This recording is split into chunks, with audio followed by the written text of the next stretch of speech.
There are some questions that they seem to echo through history, right? Questions about faith, identity, destiny. And one of the biggest has to be this whole idea of a chosen people. I mean, it's a pretty loaded concept, and it usually sparks more heat than light. Well, today, we're going to tackle it head on. But we're not just going to add another opinion to the pile. We're going straight back to the source of the idea itself. And that usually kicks off with one big question. This is it, right? This is where most of us start. It seems totally logical. It's a question that assumes this kind of divine preference, almost a favoritism, that sets one group apart from everybody else. And let's be honest, it's a question most of us have probably wondered about at some point or another. But hang on. What if the way we've been framing this whole thing for centuries is actually the very source of all the confusion? What if starting with why the Jews immediately sends us down a completely wrong path from the get-go? Okay, so this is where we're going today. We're going to try and reframe this entire conversation because the source material suggests the heart of the story was never really about choosing a people. It was about choosing a purpose. And as you're about to see, that one little shift changes absolutely everything. So it really boils down to these two competing ideas. On one side, you've got the common misconception, being chosen for special treatment, for favoritism. But on the other side, you've got what the biblical text actually seems to be pointing to, being chosen for a job, for a purpose, for a global mission. And that distinction, right there, is the key to unlocking this whole story. To really get this, we have to go back. I mean, way back. Before there was an Israel, before there were the Jews, before there was even a nation to speak of. The story doesn't start with a big crowd. It starts with just one person. And that man's name was Abraham. The entire narrative, the whole thing, is built on a personal promise, a covenant that God makes with him. It's personal before it's national. And as we're about to see, it's about a mission before it's about ethnicity. This is ground zero. And bam! Right there, in the very first promise made to Abraham, we find the mission statement. Look at that quote. The focus isn't just on Abraham or his family.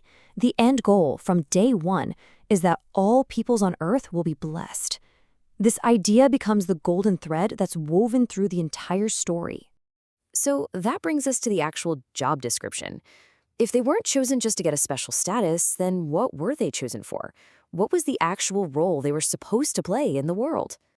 And this is the logical next question, isn't it? I mean, if you're picked for a super important job, you must have an amazing resume. Maybe they were the strongest, the most moral, the biggest empire. Something, right? Well, no. The biblical text in Deuteronomy just shuts that idea down completely. It says flat out that God did not choose them because they were the biggest or the best or the most righteous. In fact, the story often goes out of its way to highlight the opposite. So this idea of them being somehow inherently superior, it's just not there. So if it wasn't because they were superior, then why? Well, the book of Exodus gives us the actual job title, a kingdom of priests. Now that's a really interesting and specific phrase. It's not a kingdom of kings or a kingdom of warriors, it's priests. So what in the world does that mean? Okay, so a priest in this ancient world was basically a go-between, a mediator. They were the person who stood in the gap to connect two different parties. In this case, connecting God to the rest of the world and the rest of the world back to God. And that is a perfect way to picture their function. They were meant to be a living, walking bridge, a way to show the rest of the world what God was like and a pathway for all the other nations to find their way to God. Their entire existence was meant to serve everyone else. And that, right there, is the crucial difference. The big misconception is that they were chosen instead of the world, an idea of exclusion. But the whole point of the story is that they were chosen for the sake of the world, to be a conduit. It's a total flip from exclusion to inclusion, from privilege to purpose. But wait, the story doesn't stop there. This foundational idea of a global purpose gets picked up and expanded in a huge way in the New Testament. And it takes the whole narrative in a direction that, honestly, is pretty surprising. And this development brings this whole ancient story right into our world right now. It forces us to ask, okay, if the mission was always meant to be global, then who are God's people today? Who's included in this story? And here it is, the big reveal, courtesy of the Apostle Paul. He makes this incredible argument that the ultimate fulfillment of that promise to Abraham isn't actually tied to your family tree, to your ethnicity. It's tied to your faith. Belonging to Abraham's seed, he says, gets redefined around what you believe. So what you see is this dramatic shift in definition. What started with one man, Abraham, and was carried on through his ethnic descendants for centuries, is now thrown wide open to become a family defined by a shared faith, no matter where you come from.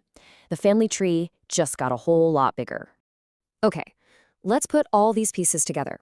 We started with a really common question, and we've gone on a journey that kind of reframes the whole idea from the ground up. Here's a quick summary of that shift. All right, let's run through it. Who was chosen? The common misconception is the Jews. The biblical answer? It started with Abraham, a man of faith. Why were they chosen? We tend to think it was about superiority, but the text points to God's promise, God's covenant. What for? Not for special treatment, but to be a kingdom of priests, to bless the world. And finally, who is included? Not an exclusive ethnic club, but a global family of faith. And look, if you only take away one thing from all of this, let it be this right here. The entire arc of the story, from the very beginning to the very end, points to this conclusion. The choice was never about exclusion. It was always a strategy for universal inclusion. And that leaves us with one last, much bigger thought. Because this idea of reframing from identity to purpose, that's not just about ancient history, is it? It challenges every single one of us.